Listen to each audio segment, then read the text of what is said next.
வணக்கம் நேயர்களே, பண வளர்ப்பும் சேனலுக்கு உங்களை அன்புடன் வரவேற்கிறேன். இந்த சேனலில் வீடியோலாம் உங்களுக்கு பிடிச்சிருந்துன்னா மறக்காமல் சேனலை சப்ஸ்கிரைப் பண்ணுங்கள். ஒவ்வொரு வீடியோவும் நீங்கள் உங்களுக்கு பிடிச்சிருந்துன்னா லைக் பண்ணுங்கள். உங்களுக்கு தோணக்கூடிய எண்ணங்கள், நீங்கள் சொல்ல வேண்டிய கருத்துக்களை கமெண்ட் பண்ணுங்கள், மற்றவங்களுக்கு ஷேர் பண்ணுங்கள். நாம் இந்த வீட்டில் என்ன பார்க்க போகிறோம் அப்படின்னு பார்த்தீங்கன்னா, சொந்த வீடு எல்லாத்துக்கும் ஆசை வரும். எப்படியாவது ஒரு வீட்டை கட்டிடணும். சின்ன வீடாக இருந்தாலும் சரி, கொஞ்சம் பெரிய வீடாக இருந்தாலும் சரி, ஒரு நடுத்தரமான வீடாக இருந்தாலும் சரி, எப்படியோ நம்மளுக்குன்னு ஒரு சொந்த வீடாக இருக்கணும் அப்படின்னு சொல்லிட்டு.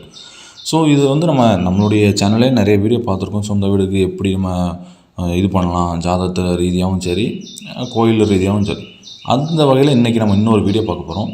ஸோ சொந்த வீடு வேணும்னு நினைக்கிறவங்களுக்கு இந்த வீடியோ சரிங்களா. ஸோ வீட்டில் பூஜை செய்யும் இடத்துல ஒரு சிறிய மண்ணினால் சின்ன வீட்டை செஞ்சுக்கோங்க. ஒரு சின்ன வீடாக சரியா, சிறிய மண்ணிலாம் செஞ்சுக்கோங்க. அந்த வீட்டையே வைத்து அதில் ஞாயிற்றுக்கிழமை தோறும் கடுகு எண்ணெய் தீபம் ஏற்றும். புரியுதா?